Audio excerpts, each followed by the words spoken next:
मेरी मम्मी ने कितने अच्छे बड़कुले बनाए हैं।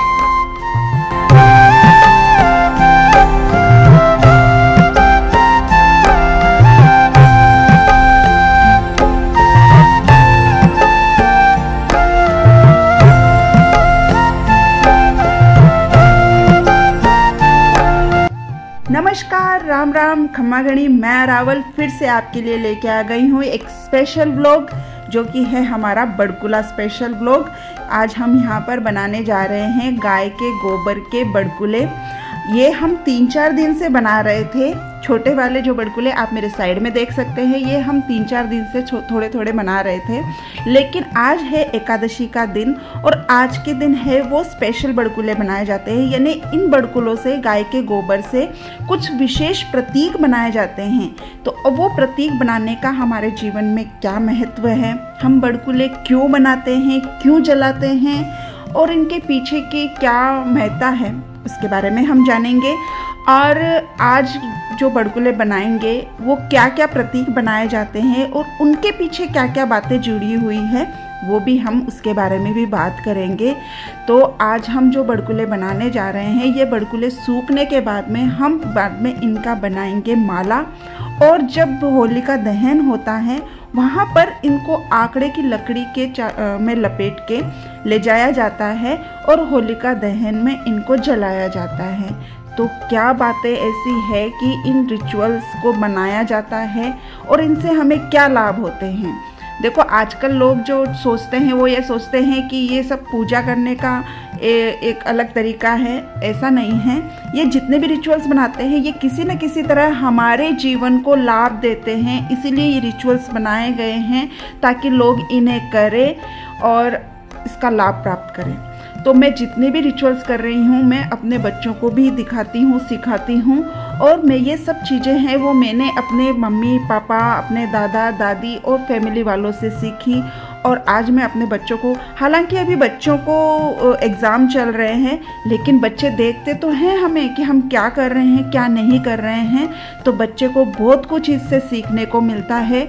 और हमारी जितनी भी परंपराएं हैं, उनको आगे बढ़ाते रहना भी बहुत ज़रूरी है। हमसे ही हमारे बच्चे सीखेंगे, तो ज़रूर हमें ये सारे रिचुअल्स करने चाहिए। अब ये रिचुअल्स हमें किस तरह लाभ देते हैं, उसके बारे में बात करते हैं। तो चलिए, बिना देर किए हमने स्टार्ट कर दिया है बड़कुलों की माला बनाना, जो कि होली के त्यौहार पर शुभता और इस अनोखे त्यौहार की महत्ता को बताता है। तो ये हमारी परंपरा का हिस्सा भी है। तो इस परंपरा को बनाए रखना हमारी जिम्मेदारी है, क्योंकि जब ये मौसम परिवर्तन होता है, जब होली के बाद जब गर्मी आनी स्टार्ट हो जाती है, सर्दी जाती है, तो आप देखते होंगे कि पूरे जितना भी मौसम होता है, इतना तेज़ी से चेंजेस आते हैं। और इस वक्त है वो बहुत सारे जो कीटाणु होते हैं या जितने भी वायरस बैक्टीरिया होते हैं, जो इस मौसम के तापमान को सहन कर सकते हैं, वो इस टाइम में बहुत ज़्यादा एक्टिव हो जाते हैं। ये आपने देखा होगा कि जैसे ही मौसम चेंज होता है, बहुत ज़्यादा वायरल चालू हो जाता है, लोग बीमार होना स्टार्ट हो जाते हैं। तो जब ये वातावरण इस तरीके से ख़राब होना स्टार्ट हो जाता है, तो ये हमारी जिम्मेदारी बनती है कि हम इस वातावरण को शुद्ध कैसे करें। तो गाय के गोबर से शुद्ध क्या हो सकता है। गाय हमारी माता है, हम उसे माँ मानकर पूजते हैं। उसके गोबर को भी हम बहुत ज़्यादा शुभता का प्रतीक मानते हैं। तो यहाँ पर हम बना रहे हैं गोबर के कंडे मतलब छोटे छोटे बड़कुले। इनको बड़कुले का नाम दिया जाता है। और इनको बाद में उस आग में जलाने का महत्व भी ये होता है कि इससे जो आग से धुआं बनता है, उससे वातावरण है वो शुद्ध होता है।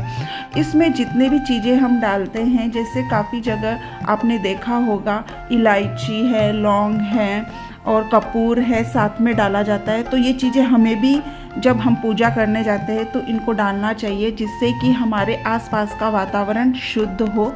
जैसा हम घर में करते हैं, हमारे घर में जब भी हमें नेगेटिविटी महसूस होती है तो हम हमारे घर में हवन करते हैं, पूजा पाठ करते हैं, और ये तो हम डेली बेसिस पर करते ही हैं। हम सुबह दिया जलाते हैं, शाम को भी दिया जलाते हैं। इसके पीछे का रीज़न भी यही रहता है कि हमारे घर में जो वातावरण है इसमें किसी भी तरह के कीटाणु, बैक्टीरिया, वायरस, जो भी नेगेटिविटी होती है वो उस लो से है वो ख़त्म होती है।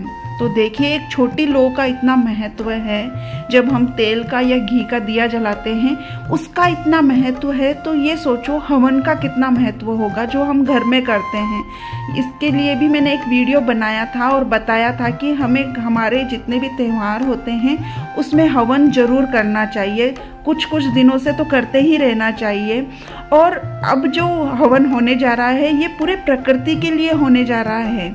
जैसे ही हम वहाँ पर डंडा रोपते हैं, वहाँ पर जितने भी लोग होते हैं आसपास के मोहल्ले के, वो वहाँ पर जाके इस गोबर के बड़कुलों की माला को वहाँ पर लगाते हैं। वहाँ पर पूरी व्यवस्था की रहती है और जब उसको जलाया जाता है और उसकी जलाने से जो वहाँ का धुआं पैदा होता है वो वहाँ के आसपास के सारे वातावरण को शुद्ध कर देता है। जिस प्रकार घर में हवन करने से है वो घर का वातावरण शुद्ध होता है, वैसे ही ये भी एक हवन है। तो इस हवन की महत्ता को हमें समझना ही होगा और हमारे बच्चों को भी सिखाना होगा ताकि हमारे आगे आने वाली पीढ़ी भी इसे सीखे और इन रिचुअल्स को है वो माने। मैं आजकल देखती हूँ कि आजकल की जितनी भी लड़कियाँ हैं या जितनी भी बहुएं हैं वो ये ऐसे काम करती नहीं हैं। उनको गोबर अच्छा नहीं लगता है, वो गोबर में हाथ करना पसंद नहीं करती है, लेकिन उनको समझना चाहिए ये सभी चीज़ें हैं वो हमारे धर्म में है वो शुभता लेके आती है। घर में गोबर होना ही शुभता का प्रतीक है। मतलब अगर आप घर में गोबर के कंडे भी रखते हैं तो वो भी शुभता होती है। मतलब वो उससे भी वास्तु दोष आपके घर का ख़त्म होता है। तो आपको इन चीज़ों से है वो मुंह नहीं फेरना है। ये चीज़ें आपकी लाइफ में आपको करनी ही चाहिए। अगर आपको नहीं आता है तो YouTube का ज़माना है, हर कोई जिसको नॉलेज है वो अपना नॉलेज वहाँ पर डालता है और सबको इसके बारे में बताता है कि क्या चीज़ कैसे की जाती है, क्या क्या मनाया जाता है। तो आपको वहाँ से सीखने की ज़रूरत है और रिचुअल्स खुद भी सीखिए और अपने बच्चों को भी सिखाइए। मेरे बच्चे भी मुझे करते हुए देखते हैं। उनको अभी फ़िलहाल टाइम नहीं है, सबके एग्ज़ाम चल रहे हैं, लेकिन जब हम करते हैं ना तो बच्चों को भी देखने को, सीखने को ज़रूर मिलता है। उनको पता है मेरी मम्मी कौन से त्यौहार पर क्या काम कर रही है, कैसे कर रही है और क्या क्या करना चाहिए, ये सब उनके नज़र में है।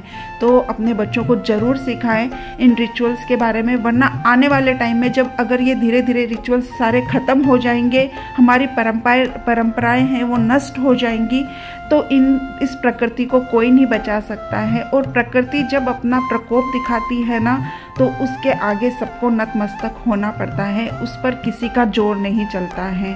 तो हमें अपने आसपास के वातावरण को भी शुद्ध करना चाहिए, न कि सिर्फ हमारे घर का, हमारे चारों तरफ का, हम जिस प्रकृति में रहते हैं उसका वातावरण शुद्ध हो, ऐसी हमारी जिम्मेदारी है और हमें ये सब करना चाहिए।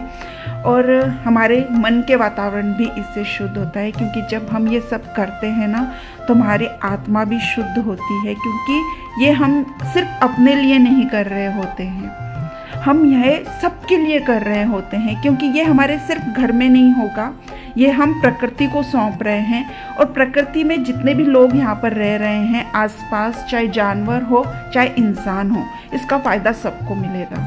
तो इससे हमारी आत्मा भी शुद्ध होती है, हमारी भावना भी शुद्ध होती है। तो ये रिचुअल्स हमें करने ही चाहिए।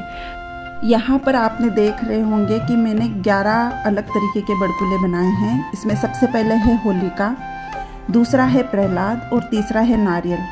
तो ये जो 3 ऊपर बने हुए हैं ये 3 है होलिका, प्रहलाद और नारियल। बीच में जो बना हुआ है वो है सूरज, उसके दाईं तरफ है वो चांद है और उसके बाईं तरफ है मैंने ढाल बनाई है और दाईं तरफ है वो 2 तलवार बनाई हैं और 2 ढाल है और 2 तारे हैं। तो इस तरीके से मैंने 11 बड़कुले अलग तरीके के बनाए हैं जो कि प्रतीक चिन्ह हैं, एक बुराई का और एक अच्छाई का। यानी जो बुराई थी वो होलिका थी और जो अच्छाई थी वो प्रहलाद थे। यानी जब हम किसी चीज़ को जलाते हैं, जलाने का मतलब होता है कि हमारे अंदर की जितनी भी बुराई को हम जलाते हैं तो बुराई तो ख़त्म हो जाएगी। जब हम किसी चीज़ को जलाएंगे तो बुराई तो ख़त्म हो जाएगी और जो निकल कर आएगी वो होगा अच्छाई। यानी प्रहलाद बच गए थे और बाकी सब कुछ ख़त्म हो गया था। तो तलवार ढाल इसीलिए है कि उस चीज़ से लड़ने की जो ताकत, जो साहस, जो इनकरेज हमें चाहिए होता है वो इन प्रतीक से मिलता है। और हमें जो ऊर्जा मिलती है वो चांद सूरज इनसे मिलती है। चांद सूरज तारे, ये जो ब्रह्मांडीय ऊर्जा है वो हमें ये शक्ति देती है। तो ये सारी चीज़ें हैं, ये प्रतीक चिन्ह हैं जिनको प्रतीक के रूप में बनाकर हम उस अग्नि में प्रज्वलित करते हैं, जलाते हैं, जिससे हमारे जो आसपास का जितना भी वातावरण है वो शुद्ध होता है। तो जब आप होलिका दहन में जाएं तो अपने थाली में एक नारियल रखना ना भूलें, कपूर रखें, इलायची रखें, लौंग रखें और इन सब चीज़ों को होलिका में दहन करें और अपने अंदर की बुराई को भी वहाँ पर स्वाहा करके आएं और अपने साथ अच्छाई को वापस लेके आएं। तो ये सारे रिचुअल्स हैं वो इसीलिए मनाए गए हैं। तो इसके बारे में अपने बच्चों को भी बताएं और उनको सिखाएं कि ये कैसे आपको आगे करने हैं और इस परंपरा को कैसे आगे बढ़ाना है।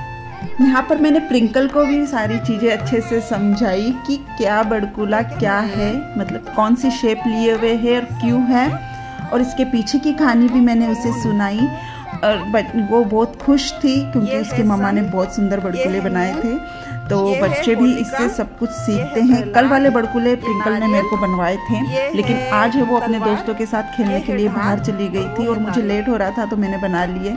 लेकिन आपको मेरा ये ब्लॉग कैसा लगा प्लीज़ मुझे कमेंट करके ज़रूर बताइएगा। आप शेयर कीजिएगा, मेरे चैनल को सब्सक्राइब कीजिएगा और प्लीज़ बताइएगा ज़रूर कि आपको मेरा ये ब्लॉग कैसा लगा।